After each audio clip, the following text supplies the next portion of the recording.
Olá pessoal, eu falei no final do vídeo, mas é importante falar agora no início. Se inscreve aqui no canal, ativa o sino das notificações, deixe seu joinha, deixe um comentário, uma pergunta. Se você tem uma história bacana, conta um pedacinho dela aí, quem sabe a próxima pessoa a vir contar a história aqui no canal pode ser você, porque esse é o meu propósito, trazer histórias, testemunhos legais, que sejam edificantes, que falem de Jesus, para contar aqui para outras pessoas que precisam ouvir a palavra de Deus, ouvir o que Deus faz na vida daqueles que o amam e o temem. E também até aqueles que não creem, porque a fé vem pelo ouvir. E quem faz a obra, quem planta a sementinha lá no coração é o Espírito Santo. Às vezes num vídeo desse, num testemunho desse, Jesus vai lá e fisga o coração daquele que até então não conhecia o amor de Jesus. Então, se inscreve aí no canal, ativa o sininho das notificações e até o próximo vídeo. Beijo!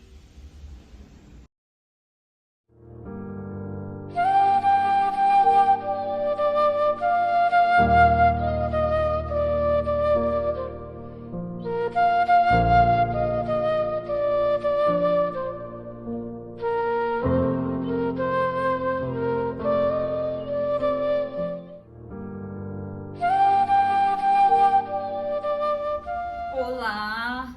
Quero antes de tudo pedir desculpas porque o vídeo não vai sair tão excelente quanto poderia, porque eu trabalho com audiovisual e eu sei que não vai sair top como poderia porque eu sou produtora, roteirista, editora e ainda cameraman e a criatura que tá aqui falando pra vocês, fazendo tudo sozinha. Então não vai sair com aquela qualidade que uma equipe pode entregar, né? Porque no caso aqui é equipe. Mas, graça e paz a todos. Estou aqui hoje para contar o testemunho do meu pai, da minha família, do que passamos ao longo dos últimos 3 meses, que foi desde o carnaval até agora maio, que meu pai esteve doente, muito mal, correndo risco de morte. E que foram momentos de muita aflição que minha família e eu passamos, de muita dor, de muita tristeza, de muito medo de perder meu pai.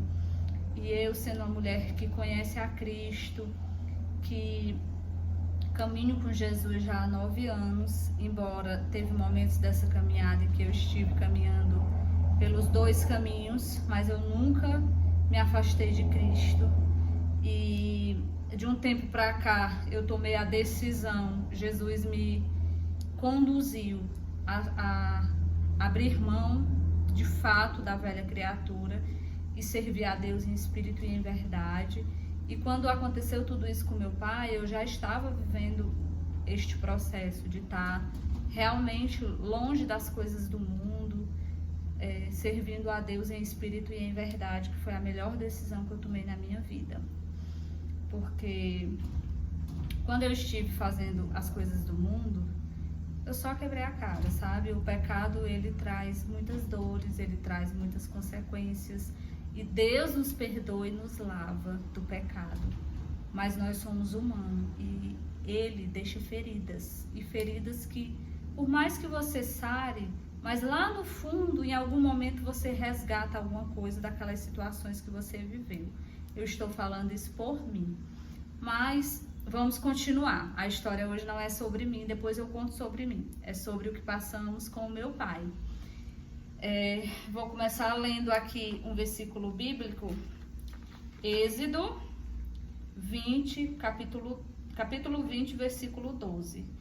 Que isso me vinha muito ao coração ao longo da doença do meu pai, de eu estar acompanhando ele por todo aquele período, eu estar no hospital.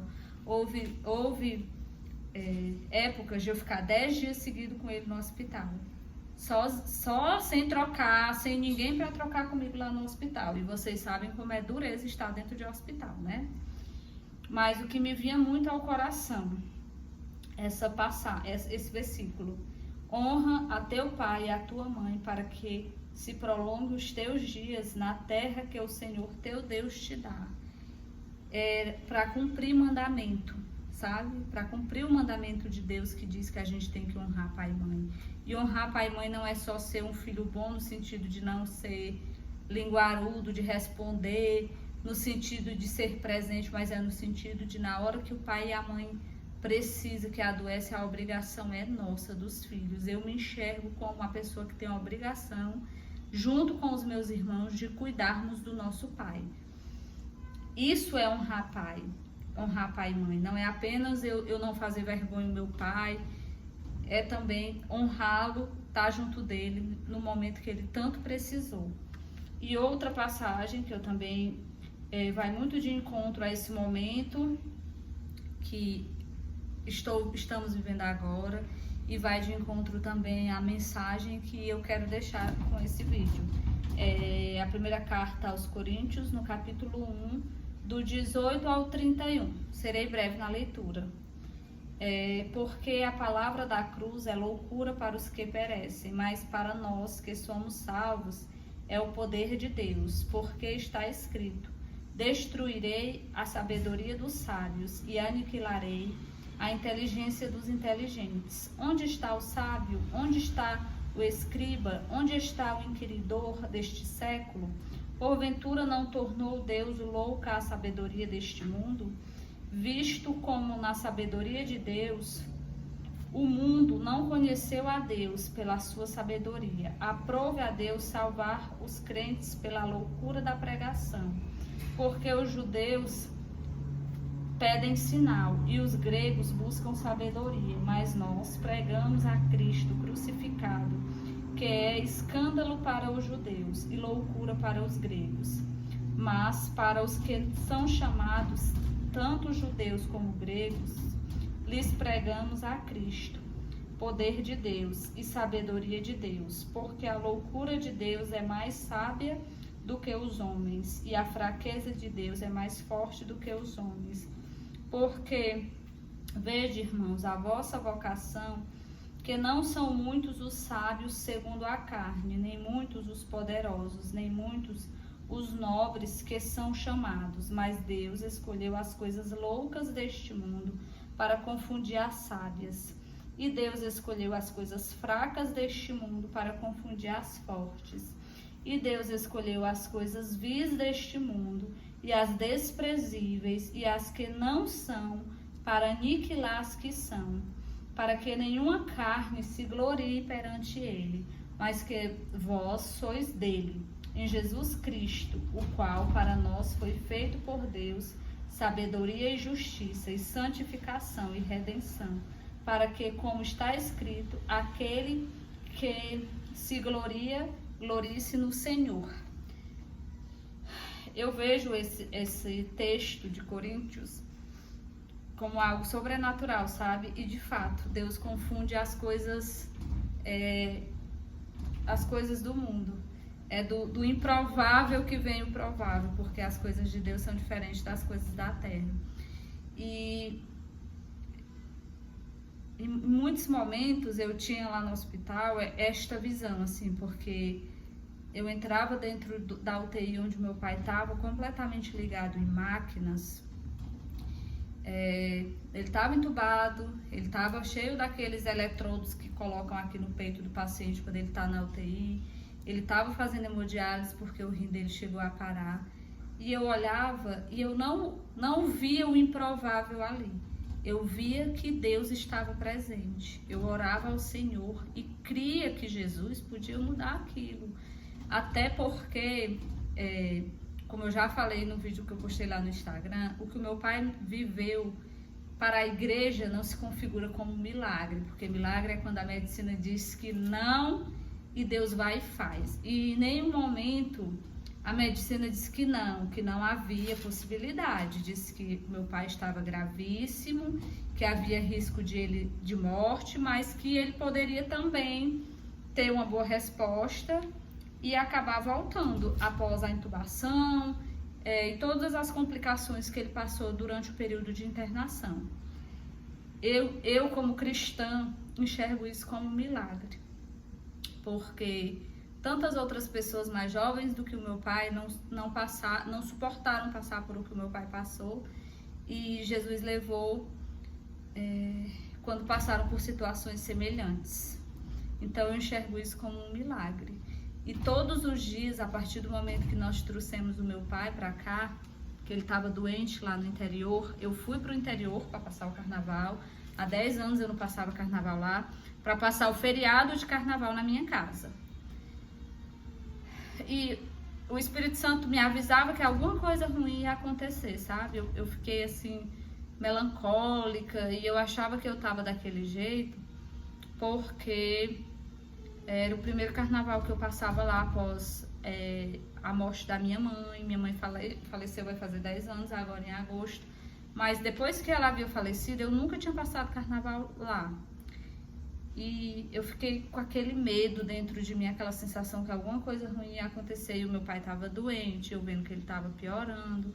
Enfim, o Espírito Santo vai avisando, vai nos preparando. E nós levamos ele no médico lá, no interior, um urologista, que se chama Dr. Glécio, um médico muito bom lá de Acaraú, muito bom mesmo.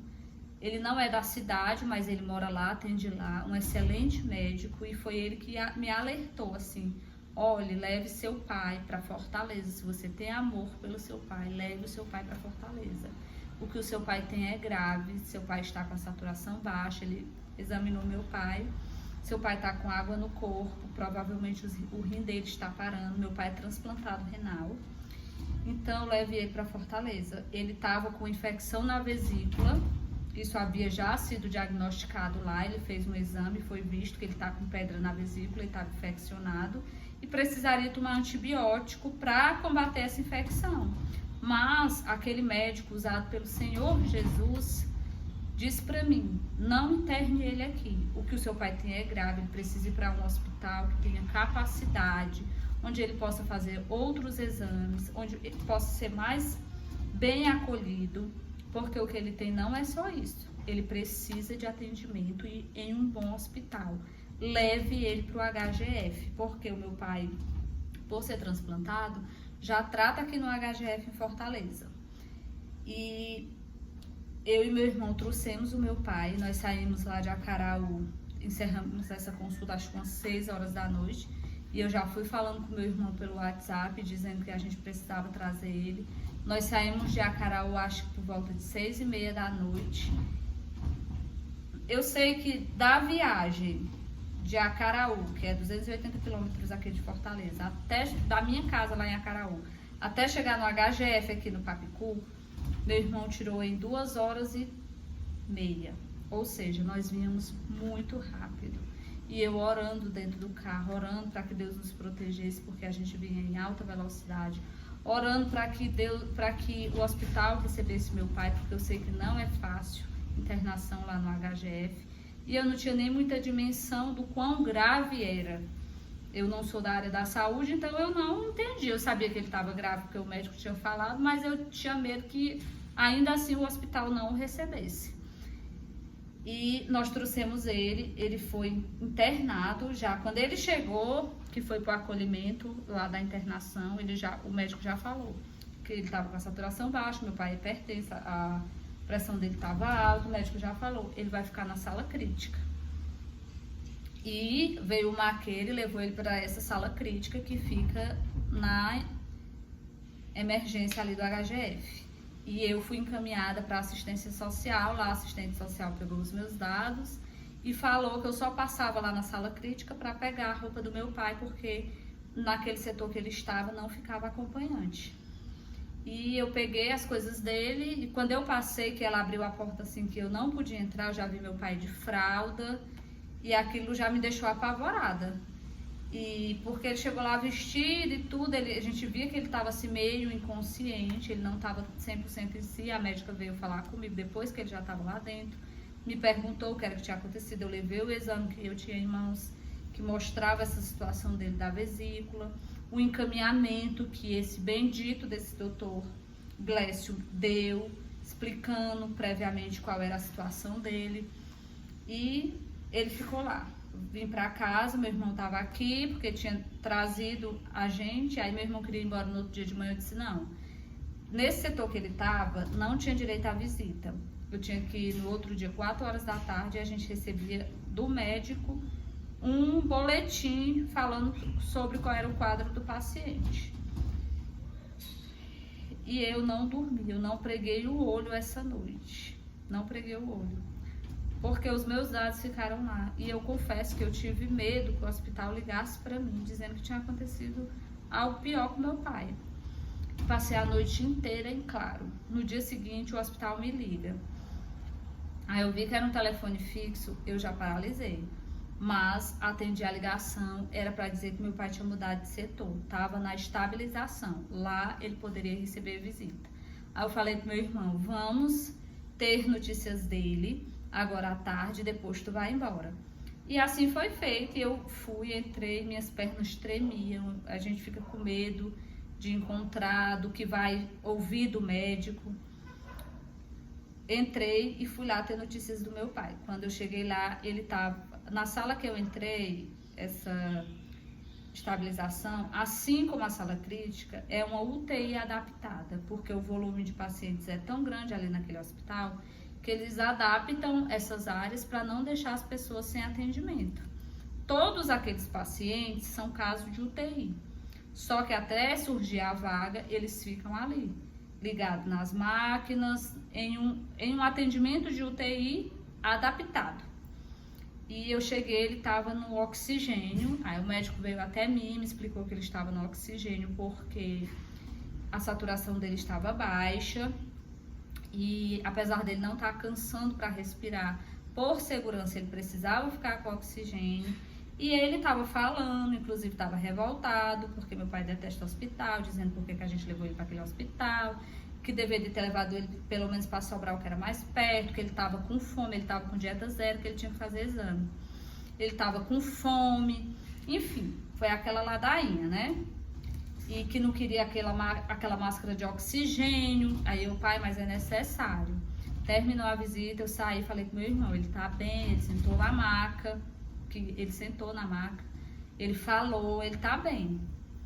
Ok, no sábado, lá vou eu de novo pra visita, pra ter notícia, que eu só tinha notícia indo lá e conversando com o médico pra saber o quadro e até pra vê-lo e pra ele me ver, porque como não aceitava acompanhante, é essencial que a família esteja presente ali em algum momento, né? Fui, quando eu cheguei lá, entrei na sala, a grande surpresa que eu fiquei, eu acho que eu não caí para trás porque Jesus me segurou. A partir do momento que ele ficou lá no hospital, eu já comecei a jejuar. Eu já comecei a entrar em jejum e oração, o propósito de jejum e oração. Porque você que anda no caminho do Senhor, Deus te avisa sobre as coisas. E eu sabia que ia passar por uma situação difícil. Deus falava no meu coração. E aí quando eu entrei, meu pai estava entubado. Eu tinha deixado meu pai lá no dia anterior, sentado na maca, falando, resmungando, porque estava usando uma máscara de oxigênio. Eu cheguei lá, meu pai estava entubado. Eu fiquei rodando assim para o lado e para o outro da maca, sem saber como reagir, sem acreditar na cena que eu estava vendo. Eu gelei. E a maca que ele estava ficava bem de frente para a ilha da enfermagem. E o médico já se dirigiu a mim e perguntou que eu era dele. Eu falei, eu sou filha. Vamos aqui fora, vamos conversar? Aí, né, imagina, meu pai, uma pessoa que eu amo muito, eu já não tenho mais a minha mãe. Aí eu fui lá e eu olhei assim para ele e perguntei pro médico, ele tá entubado? Eu sabia que ele estava entubado, mas eu estava tão desacreditada que aí o médico, sim, está, vem cá, vamos conversar. Aí o médico me falou que ele havia tido uma parada respiratória na madrugada da sexta para o sábado e que a médica plantonista tinha decidido entubá-lo, que era necessário naquela ocasião, né? Se não entuba, é perigo de a pessoa morrer. E que naquele momento que o rim dele havia parado, o rim transplantado, e que ele estava com muita água nos pulmões. Aí o médico me mostrou o exame. Tá vendo aqui, ó? Isso aqui é o pulmão dele. Tudo isso aqui que tá em volta é água. Ele precisa urgente fazer uma hemodiálise pra gente salvar a vida dele. Aí eu não sabia nem o que perguntar, eu tava tão assim. O médico me falando aquelas coisas era como se eu estivesse caindo dentro de um buraco, sabe? De tão nervosa, de tão incrédula que eu tava da situação toda. Aí o médico, eu perguntei, mas aí depois o rim dele vai voltar a funcionar? O médico disse, isso não, nesse momento isso não é prioridade. A prioridade é que ele dialise pra gente salvar a vida do seu pai. Porque se ele não dialisar, ele pode infartar e morrer, porque ele tá com muita água nos pulmões. Aí eu, ok, voltei lá rapidamente, bati uma foto para mandar para os meus irmãos. Eu vou mostrar a foto aqui, é uma cena bem forte, vou mostrar rapidamente. Meus irmãos ficaram desesperados. Meu irmão dizia, diz no ouvido dele que eu amo ele. Meu irmão começou logo a chorar, porque intubação não é sinônimo de morte, mas intubação espanta muito. A gente fica com medo, né? E eu saí dali chorando. Eu tava sozinha nesse dia. Eu saí dali chorando, eu sentei, eu lembro, num banco de cimento que tem lá, do lado da emergência do hospital. E eu disse, Senhor, eu entrego ele nas tuas mãos. A tua vontade é boa, perfeita e agradável, Deus. E eu entrego ele na tua mão. Qualquer que seja a tua vontade, eu sei que você vai capacitar a mim e aos meus irmãos para suportarmos a situação. Entreguei ele na mão do Senhor. E naquele momento me veio no meu coração aquele louvor assim, calma, calma, não se preocupe, tenha calma, calma. E me deu um pouco mais de conforto. Eu tinha fé, eu sentia no íntimo do meu coração que Deus não levaria meu pai nesse momento, mas mesmo assim haviam aqueles momentos de medo, a gente é pecador. E tem um momento que mesmo quando a gente tem fé, mesmo a gente orando, mesmo a gente jejuando, a carne fraca e o diabo tentando, e a gente meio que desacredita, a gente tem medo. Medo da decisão de Deus, de não ser aquela que a gente gostaria que fosse, né? Embora eu estivesse preparada. Eu sabia que qualquer que fosse a decisão de Deus, eu iria aceitar. E aí ele ficou lá nesse setor, o médico disse que ele já estava aguardando leito para ir para a UTI. Aí eu para a UTI, o médico, sim, essa área aqui que ele está é uma UTI adaptada. Por isso que eu falei que é uma UTI adaptada, porque foi o próprio médico que me passou essa informação. Todos os pacientes que estão aqui são pacientes de UTI, mas como o hospital é super lotado, a gente adapta esse local aqui para não deixar o paciente sem atendimento. Aí ele foi transferido para UTI, depois o hospital me ligou, eu não dormia à noite, eu passava a noite acordada, com medo que o hospital me ligasse. E aí eu vinha para casa, ficava pensando, meu Deus, aí meu pai vai fazer essa hemodiálise, será que realmente esses médicos vão fazer essa hemodiálise? Aquelas dúvidas, sabe? Aquele medo que até quem tem fé sente. E aí ao mesmo tempo eu dizia, não, Senhor, mas vai, eu sei que tu tá com ele, Deus, eu sei que tu tá cuidando dele, eu sei que tu que tá lá presente. E eu orava nele. Todos os dias que meu pai esteve naquele hospital, eu orava nele. No dia que ele estava entubado, eu fui lá, orei no ouvido dele. Tirei forças do íntimo do meu ser. Jesus pegou na minha mão e eu orei. E todos os dias que ele estava lá, eu orava, entregava ele ao Senhor e dizia, Deus, abençoa a vida deste homem, tira ele dessa situação, traz as pessoas certas, Senhor, para cuidar dele aqui. Porque tu é o Deus que cuida, tu é o Deus que ampara, cuida deste teu servo. Em nenhum momento, apesar de eu saber que meu pai estava em um ótimo hospital, porque o HGF é um hospital público estadual muito bom. O problema do HGF é que a sua demanda é maior do que a sua capacidade. E por isso a superlotação, por isso exames que marca hoje para daqui 6 meses, 1 ano, mas que ali tem ótimos profissionais. Em nenhum momento eu confiei, que ele está dentro de um bom hospital, aqui tem bons médicos. Eu sei que tinha, mas eu confiei no médico dos médicos, que ele cuidaria do meu pai ali dentro. Afinal de contas, meu pai estava sem acompanhante, na mão de pessoas estranhas, que não o conhecem, que não têm sentimento por ele e que ele é apenas um paciente como os demais, né? E eu sempre confiante no Senhor, de que tudo ia dar certo, de que Deus ia cuidar dele, de que Deus ia trazer a pessoa certa para cuidar dele com carinho, para observar tudo que estava acontecendo com ele. E aí ele foi para a UTI, ficou mais 2 dias na UTI. Ele ficou 12 dias na UTI, acho que no 4º, 5º dia dele de UTI, ele já foi destubado.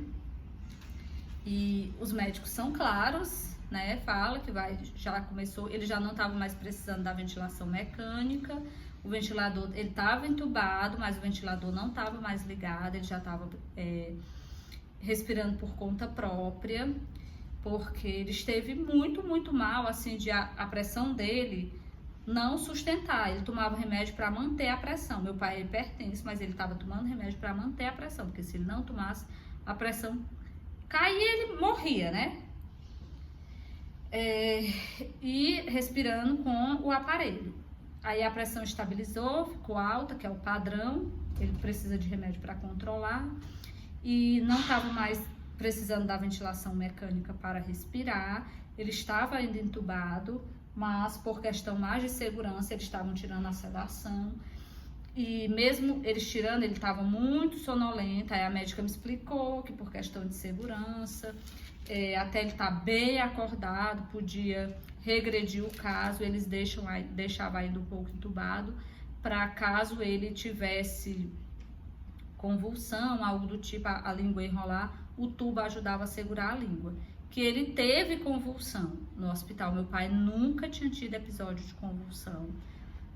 E chegou a ter, durante esse período dele de intubação, ele convulsionou por 2 vezes. A justificativa médica foi que era baixo sódio no sangue.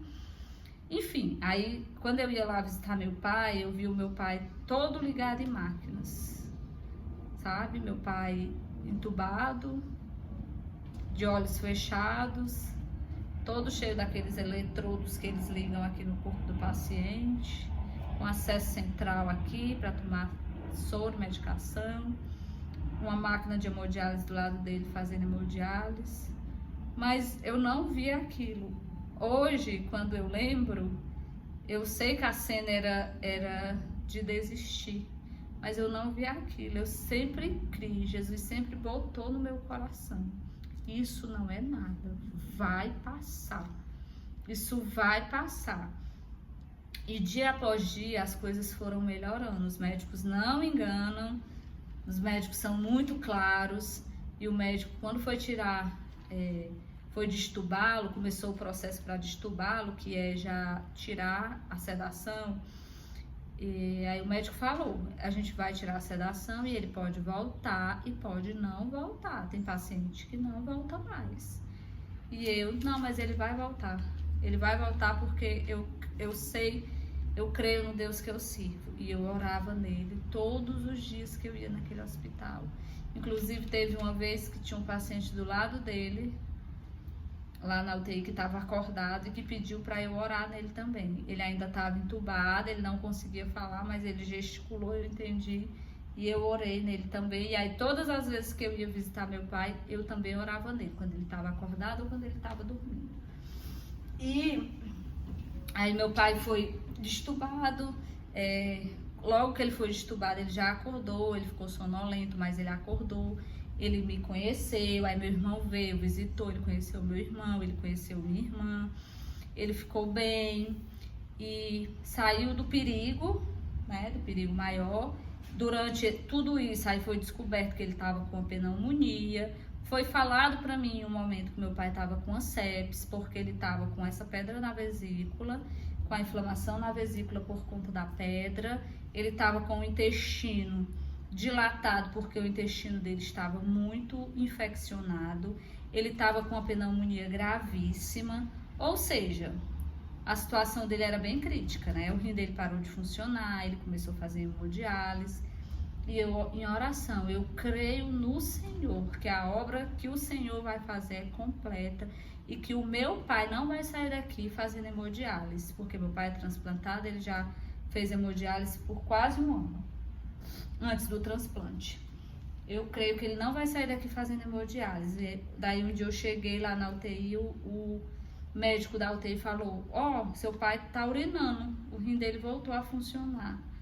E eu, glória a Deus, eu não conseguia nem me conter, eu glorificava o nome do Senhor ali mesmo, como orava em voz alta, em posição de mãos, como um crente tem que fazer, sem vergonha de mostrar que tem ao Senhor como seu escudo, como sua fortaleza. E aí meu pai ia sair da UTI, o médico falou que meu pai já estava de alta da UTI, estava procurando leito para ele sair da UTI. Ele é paciente do transplante, porque ele é transplantado. Eu fui lá na enfermaria do transplante procurar uma vaga para ele, porque eu fiquei morrendo de medo que jogassem ele para o corredor. Falei com a médica lá do setor do transplante e ela disse: não, pode deixar, nós vamos trazer ele para cá. No dia que ele desceu da UTI, que foi pro transplante, aí já tinha que ficar acompanhante. A acompanhante já vai, já desce com ele da UTI lá pra enfermaria, já fica acompanhando. E fui eu. E ele, quando ele foi destubado lá da UTI, ele tava bem, ele conhecia a gente, tava de boas. E nesse dia, eu já percebi ele meio aéreo, sabe? A gente desceu por volta de 1h da tarde, eu já percebi assim que ele não estava completamente em si. Aí chegamos lá na enfermaria do transplante, a médica perguntou o nome dele, perguntou a idade dele, ele respondeu tudo direitinho. E daí pra frente ele entrou num surto total. Ele ficou completamente delirante, ele não me conhecia mais, ele ficou em estado de delírio, ficava falando coisa com coisa, ele gritava, ele imitava um bode, Eu fiquei louca. E eu perguntava, né, para os médicos o porquê que ele estava daquele jeito, e os médicos diziam: não, é normal de paciente idoso, quando passa por UTI, entrar em delírio desse jeito. E ele não tinha nem reação de nada, sabe? Era só deitado e delirando, e para virar ele de um lado para o outro tinha que ser eu. Quando eu cheguei lá, descobri que ele tava com uma escárie no bumbum, que ele contraiu essa escárie lá na UTI ou no setor onde ele havia passado antes, mas na UTI em nenhum momento eu fui notificada que ele tava com essa escárie. Aí, porque na hora que foi passar o prontuário, que eu tava com ele, desci com ele, né? Aí vai passar o prontuário que vem da UTI, aí falou não sei o que, lesão, não sei o que, na sacra. Aí eu, e o que é isso? Aí a enfermeira foi me explicar. Aí eu, é a tal da escárie? Aí ela, Aí tava e ainda tá tratando ainda até o momento essa escárie no bumbum. E aí eu tinha que ficar virando ele de um lado pro outro, ele não tinha reação de nada, ele parecia um boneco, sabe? Ele era todo mole, ele só falava ininterruptamente. Ele ficou desse dia, ele passou a tarde inteira, à noite, o outro dia ele passou 3 dias seguidos, só falando e gritando. Ele não calava a boca um segundo, falando coisa com coisa, direto, falando o nome de pessoas que eu não sei nem quem é, que talvez nem ele saiba. E eu em parafuso, né, de ver meu pai daquele jeito. Eu pensei, meu Deus, e agora se meu pai ficar desse jeito, meu pai ficar louco, porque passou por uma intubação. E os médicos, o que falava era isso, é normal, paciente, mas ele vai voltar assim, pode voltar, mas pode não voltar. Aí tinha outro médico que dizia, porque depende do plantonista, né? Não, ele vai voltar, mas só quando chegar em casa, que ele voltar pra rotina dele e tudo. Aí é que ele vai se situando e vai voltar ao normal. Virou e mexeu, acabaram descobrindo que o delírio dele tinha uma causa. Ele estava com uma bactéria no sangue. Ele contraiu uma bactéria hospitalar na UTI, a Cinetobacter, uma bactéria muito resistente no sangue. Aí ele já tinha passado um monte de dias lá na UTI tomando antibióticos fortíssimos para combater toda aquela infecção que ele estava no corpo, de vesícula, de intestino, de pulmão, de tudo. E aí volta para o antibiótico para combater essa bactéria. E eu lá no hospital com ele. Aí minha tia, glória a Deus, veio do interior para trocar comigo uns dias. Ficou uma semana com ele lá no hospital. E ele desse jeito, parecia uma pessoa louca. Se você visse meu pai, você nem conhecia. Eu tenho algumas cenas aqui. Eu vou postar um pedacinho pequenininho. Para não expor ele, porque era uma situação assim muito, muito triste. E comia, que bom que ele não deixou de comer em nenhum momento. Ele comia, a gente botava comida na boca dele, ele comia pastoso, comia, tomava água, tudo tinha que ser pela mão da gente que o acompanhava e a ajuda das técnicas de enfermagem. Ele não tinha iniciativa de nada, assim, ele não tinha reação de querer se sentar, ele não tinha reação de se virar, ele não tinha reação de nada, ele só falava. Ele, o único músculo dele que funcionava naquele momento era a língua. E aí foi tratando essa bactéria. Aí ele começou a tomar remédio também para dormir. Os médicos passaram a medicá-lo para dormir porque não tinham condições, porque a gente estava numa enfermaria que ficava com outras pessoas e ele não deixava ninguém dormir, também porque ele precisava dormir para relaxar a mente dele. Porque ele já estava vários dias só falando ininterruptamente sem dormir. Aí passou a tomar remédio para ajudá-lo a controlar o delírio e o antibiótico para combater a bactéria. E aí aos poucos ele foi, depois mais para o final do antibiótico, aí ele já foi tendo uma melhora, ele já foi voltando mais a si. Era uma melhora sutil. Tinha momentos que a gente falava com ele respondia, mas tinha momentos que você falava e era como se ele tivesse assim, ele estava no mundo dele. Os médicos falavam que ele estava eu esqueci o termo que usa. E ele não respondia. A gente falava, chamava o nome dele, ele não respondia. E eu sempre orando. Todo dia eu orava, todo dia eu louvava. Eu louvava junto com ele até ele dormir, lá dentro da enfermaria. Pegava o livro, ele falando, aquele delírio dele, falando isso, falando aquilo. Pegava minha harpa, que eu tenho uma harpazinha ali, que é até assembleiana, e começava a louvar. Firme, sim, firme nas promessas de Jesus. Firme das promessas, sempre vejo assim. Purificação no sangue para mim. Firme nas promessas do Senhor. Louvava. Aí ele dormia. Aí depois eu ia lá e orava nele durante o dia, várias vezes por dia. E às vezes o meu coração ficava tão aflito. Só que eu não chorava perto dele, mesmo ele estando em estado de delírio. Eu ia lá pra fora e chorava e orava e pedia a Deus, Senhor, me dá força. Porque estar dentro de hospital não é fácil. Eu estava com meu pai, ele naquele estado completamente desnorteado, em delírio absoluto, com uma escárie no bumbum, sem reação física nenhuma.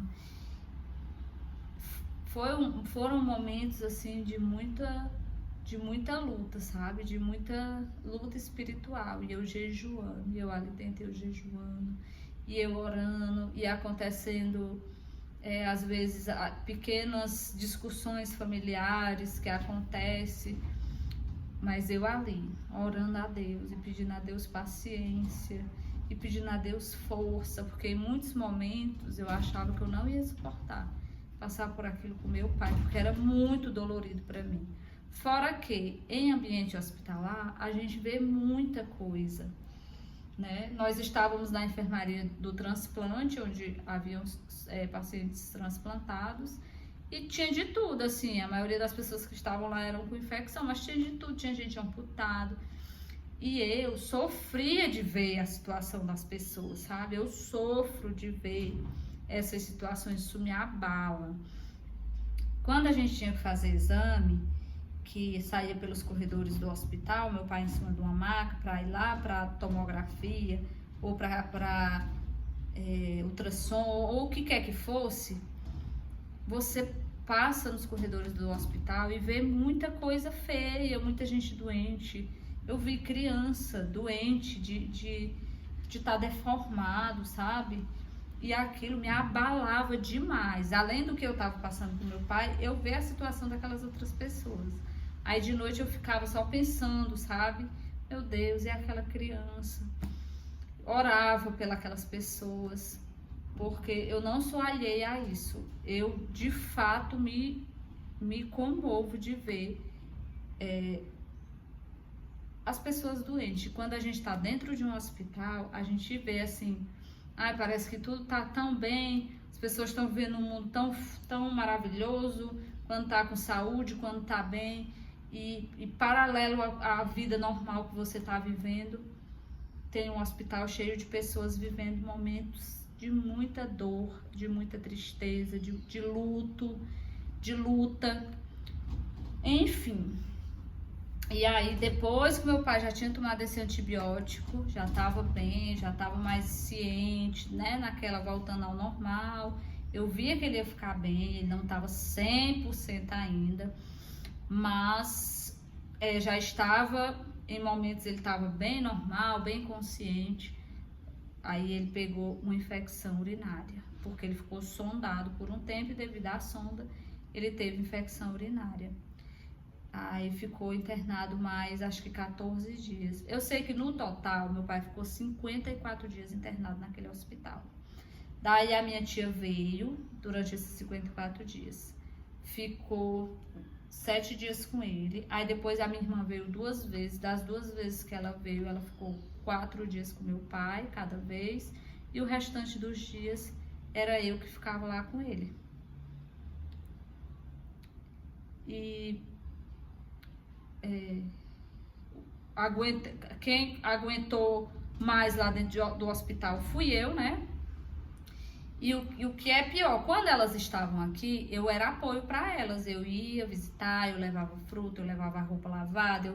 E eu, que só sou eu aqui, eu não tinha apoio. Teve uma vez que eu fui, eu esqueci de levar a toalha de banho. E eu fiquei os dias lá no hospital tomando banho sem me enxugar, porque eu não tinha toalha de banho. Mas isso aí é o de menos, né? Só citando assim como exemplo.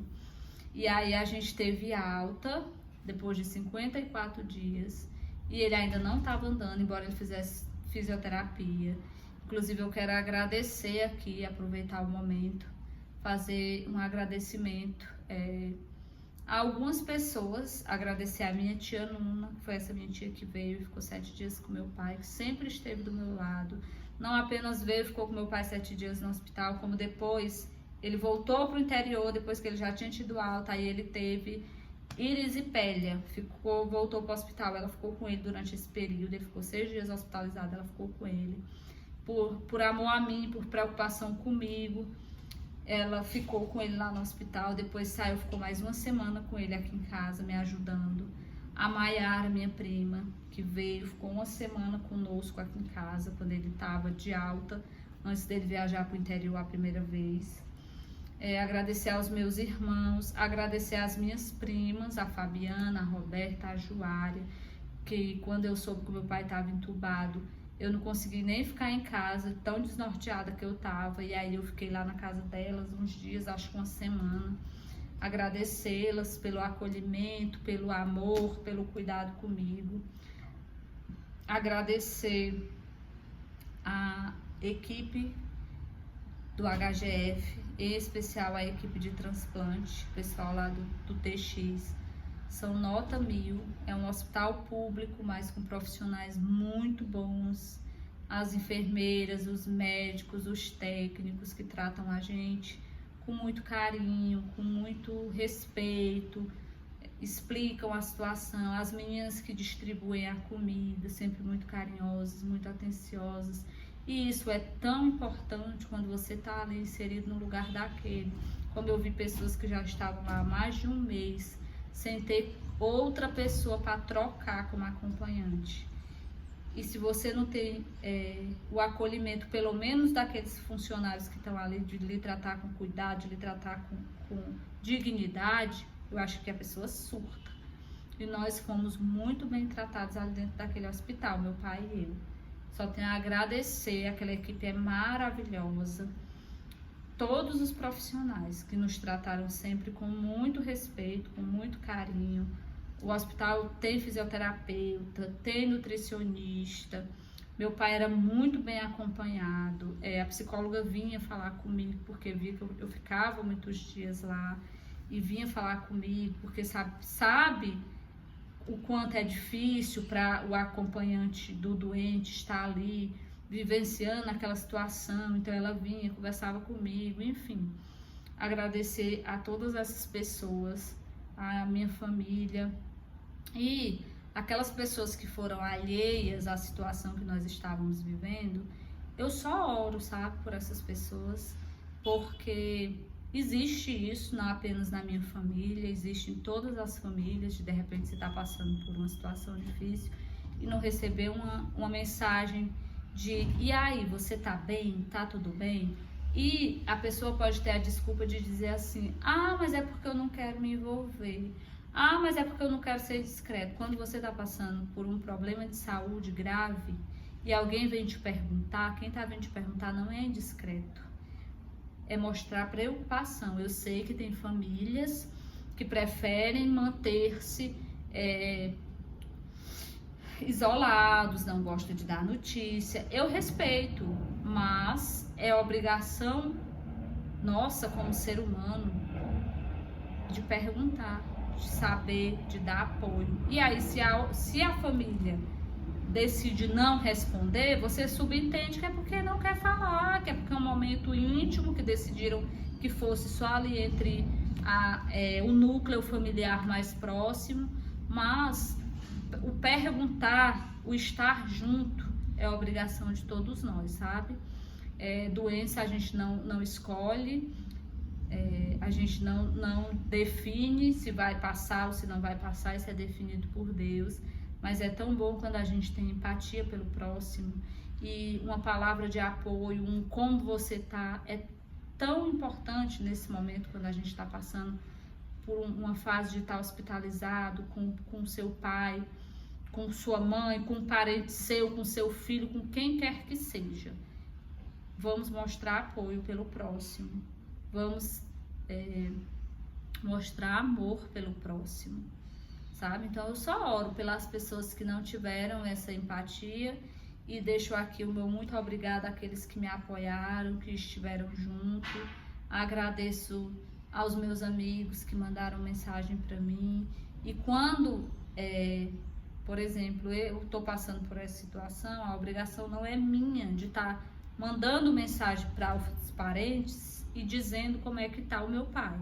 A obrigação, na verdade, é de quem tem interesse procurar a quem tem notícia para saber como está, certo? Até porque quem está dentro de hospital é ocupado, está cuidando do paciente, está indo junto com o maqueiro levar para fazer um exame, está conversando com o médico, está com a cabeça a 1000 por hora, está em oração, não tem tempo de estar mandando mensagem para ninguém. O interessado é quem tem que ir até a pessoa em questão e pedir a notícia.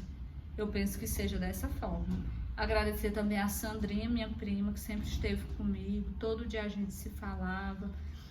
A minha madrinha, que todo dia ligava para mim, preocupada comigo. Muitas vezes a minha madrinha chorou comigo, me vendo ali naquela aflição, e dizia: ô madrinha, eu tô tão preocupada com meu pai, eu tô tão cansada de estar aqui, porque eu não dormia, porque, enfim. E ela chorava comigo: ô minha filha, eu tô muito preocupada com você. Eu dizia: não, madrinha, mas não se preocupe não, vai dar tudo certo, Jesus está comigo. E ele estava.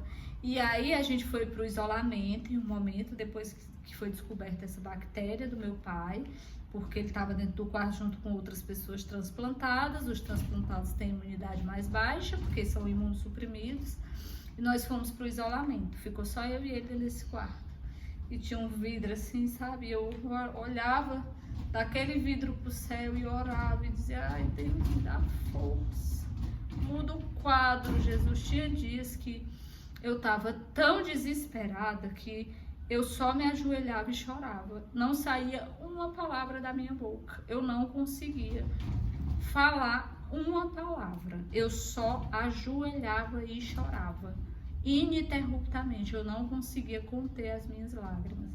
Eu chorava até não sair mais uma lágrima do meu rosto. Aí respirava fundo e continuava. E com toda essa dureza, com toda essa dor, com toda essa luta, com muito jejum, muita oração, porque eu fiz jejum da hora que meu pai entrou dentro do hospital até depois que ele estava aqui em casa, alguns dias depois. Até o momento que Deus tocou no meu coração e disse: chega de jejuar. Aí eu parei de fazer o jejum. Mas é isso, o testemunho. Meu pai está bem, ele agora tá super saudável, tá se alimentando super bem. Foi um chacoalhão, assim, sabe, em mim, nos meus irmãos, porque meu pai, ele mora lá no interior, mora com os meus irmãos. Meu pai, ele só tem um olho, ele é cego, do outro olho ele perdeu por conta do diabetes. Ele é uma pessoa super teimosa e os meus irmãos falavam muito assim, brigavam com ele porque ele estava fazendo as coisas erradas e tudo, mas diziam assim: ele é adulto, ele faz como ele quer. E depois de tudo isso, foi um chacoalhão para a gente acordar. E eu falei para os meus irmãos, o que o nosso pai passou foi muita negligência nossa, de dizer assim: ele faz o que ele quer. E não é assim. Ele é uma pessoa idosa, ignorante, meu pai não tem muito estudo. Ele acha que as coisas têm que ser do jeito dele. Então cabe a nós, que temos mais conhecimento, que somos mais jovens e que somos os filhos dele, tomarmos as rédeas da situação. Ele vai chiar? Ele vai chiar, mas somos nós quem temos que tomar as rédeas da situação. O pai não pode se automedicar, se aplicar insulina, não pode. Ele não tem vista para ver lá os remédios dele, como ele ficava tomando remédio lá em casa. Eu admito que isso acontecia. Agora, tudo mudou. A insulina dele é aplicada por nós. Quando ele estava aqui era por mim. Todos os remédios dele eram ministrados por mim. Hora do remédio eu ia lá, dava o remédio dele. Porque quando ele fazia isso por conta própria, tinha dias que ele não tomava o remédio.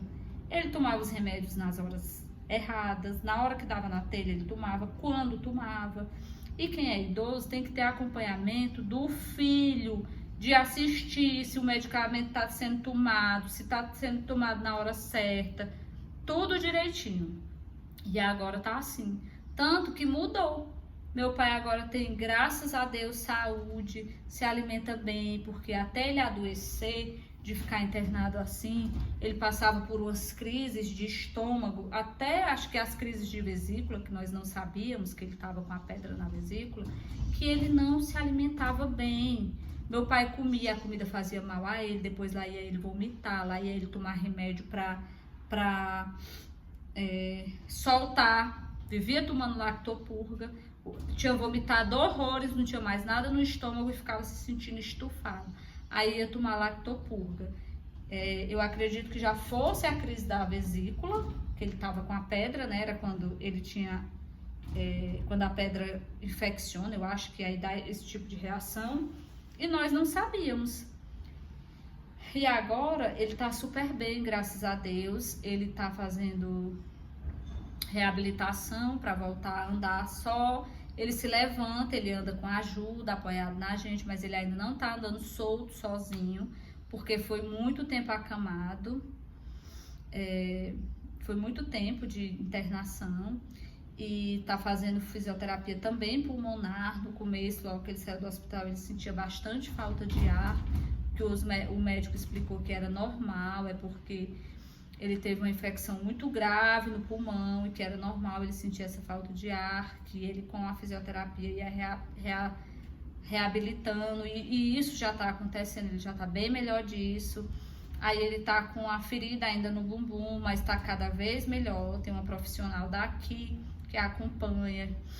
Ela veio quando ele tava aqui, fez o curativo, fez o procedimento, a estomoterapeuta. E agora, como ele tá lá no interior, ela disse que não tinha problema, ele podia viajar. E aí a gente fica mandando a foto e ela acompanhando e dizendo passo a passo do que a gente tem que fazer. E graças a Jesus, ele está muito bem. E ele, o meu pai, eu sou evangélica, eu sou de berço católico. Eu sou cristã desde que eu nasci, porque eu sou de berço católico. Inclusive, eu fiz primeira comunhão católica. E eu me converti, virei crente, passei para a lei dos crentes, como diz o povo, há 9 anos atrás. E o meu pai nunca aceitou. Ele era revoltado porque eu sou crente. Inclusive, às vezes, eu pedia para orar nele e ele dizia, eu não quero sua oração. Quando ele estava doente lá em casa, no dia que nós trouxemos ele para cá, que eu vi que ele estava bem doente, assim, ele bem, sabe? Você nota que a pessoa tá mal? Aí eu, pai, deixa eu fazer uma oração do senhor. Não quero. E ele doente lá, todo dia eu colocava a mão na cabeça dele, orava nele, todos os dias, várias vezes por dia. E louvava para ele. Tanto que teve alguns louvores, nada é em vão. Mesmo ele estando delirando, alguns dos louvores que eu cantava para ele, ele aprendeu. Ele não sabe todo, mas ele canta trechos. Se eu louvar para ele aqueles louvores, ele me acompanha. Quando eu vi a primeira vez, eu fui louvar um dia que ele estava mais sóbrio, um louvor que eu sempre louvava para ele, que é o Cego de Jericó. Enquanto para Jericó o bom Jesus passava, o cego filho de Jacó, sem se cansar, clamava: Jesus, ó filho de Davi, tem compaixão de mim, Senhor. Esse é o refrão. Ele começou a cantar o refrão junto comigo. Os meus olhos ficaram uma cachoeira de lágrimas. Eu disse, nossa, Jesus, como tu é tremendo, como tu cuida, como tu... Porque Deus estava ali, ó, dentro da cabecinha dele, trabalhando. Essa é a prova, porque ele delirando, eu louvando, e ele falando coisa com coisa. E teve um período, assim, dos delírios dele, que ele só cantava. Emendava coisa com coisa que não tinha nada a ver, só cantava. Até minha prima, que também é crente, dizia assim, mas ele deve estar nisso de cantar porque tu louva pra ele todo dia. Aí eu, mas cantar é bom. Pra mim isso é um sinal de Deus, é um sinal de cura. É Jesus falando, sabe por quê? Porque cantar é bom, cantar não é mal. Era ruim se ele estivesse chorando. Mas se eu louvo pra ele e ele nos delírios dele fica cantando, então é Jesus agindo sobre ele, que de fato era.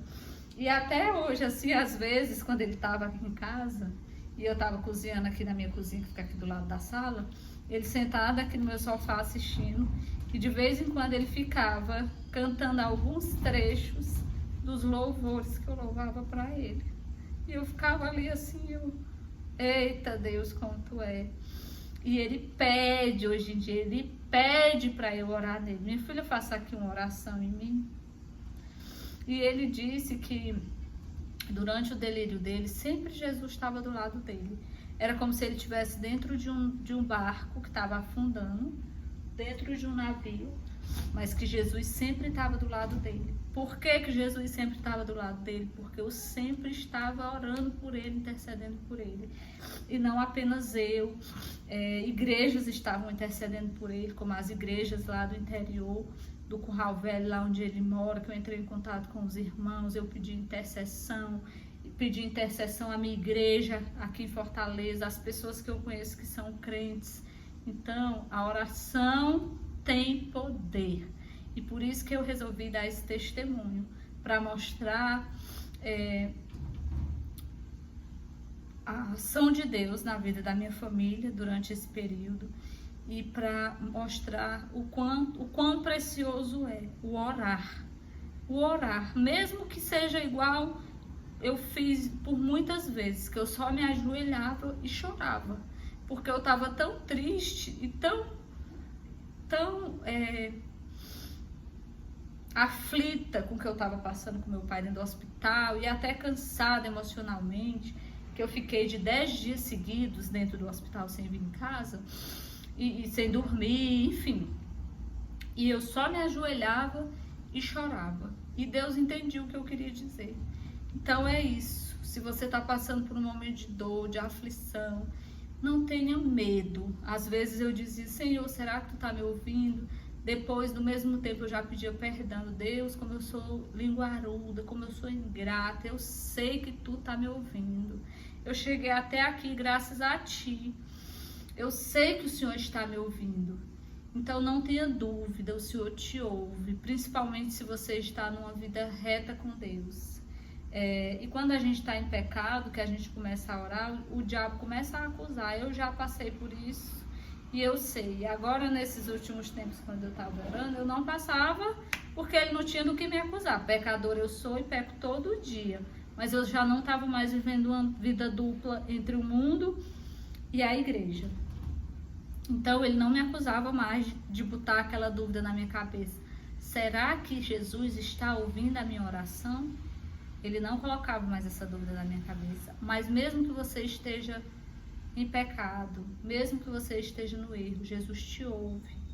Clame a Ele, peça a Ele para te ajudar, para te tirar da lama, para te tirar do pecado, para curar tuas feridas, porque Ele faz isso. Ele fez isso por mim e Ele vai fazer isso por você.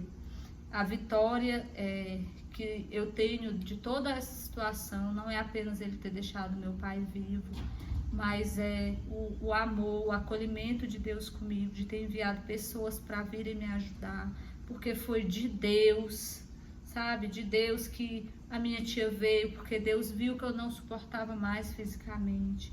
De Deus que a minha prima veio, porque Deus viu que eu precisava de ajuda. O cuidado nos detalhes do Senhor comigo, com o meu pai, com a minha família, durante esse período que nós passamos por essa tribulação.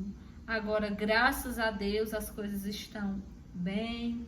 Meu pai tá se reabilitando para voltar à sua vida normal. E é um homem espiritualmente muito mais evoluído, porque hoje ele entende o que é viver em Cristo. Aceita quando eu prego para ele a palavra de Deus. Ele diz assim, minha filha, eu sou católico, mas eu aceito sua religião. O discurso dele mudou. Eu disse, pai, quem salva não é a igreja. Ok que o senhor seja católico. Quem salva é Jesus. Jesus salva católico, Jesus salva crente. Ele é o Salvador. O importante é que o senhor saiba no seu coração que quem lhe salvou foi Cristo Jesus, que a morte dele naquela cruz é o suficiente para salvar a sua alma, que é a única coisa que nos salva, nos lava do pecado, é a morte de Jesus na cruz, é jogar sobre ele todos os nossos pecados, porque nós por nós mesmos estamos todos condenados ao inferno. E ele minha filha, eu entendo isso. Então, em tudo o que Deus faz, há propósito. E coisas maravilhosas Deus fez diante de tudo isso que a gente passou. Foi um deserto que no final nos trouxe muita alegria, principalmente para mim que sou cristã, e de ver meu pai falando um discurso completamente diferente do que ele falava antes, por o fato de eu ser crente. Que às vezes eu ia lá para casa, pro interior, eu dizia assim, pai, eu vou para a igreja, viu? Vou para a igreja do irmão Edilson. Ele se fazia de ouvir de mercador. E agora, desculpa, aqui, ele dizia, minha filha, no domingo, quando a minha prima estava aqui, que ele não podia ficar só, né? Aí minha prima estava aqui, ele dizia, minha filha, você não vai pro culto, não? Vá, minha filha, vá para a sua igreja. E eu, nossa, só Jesus mesmo para fazer essas mudanças. E é isso. Obrigada a todos. Assista o vídeo até o final, até aqui. Se inscreva no canal. Deixe seu joinha. Faz um comentário aí embaixo. O meu propósito com este canal é falar mais sobre Jesus, é trazer histórias de outras pessoas que também edifiquem a fé de quem escutar, os testemunhos que eu pretendo postar aqui.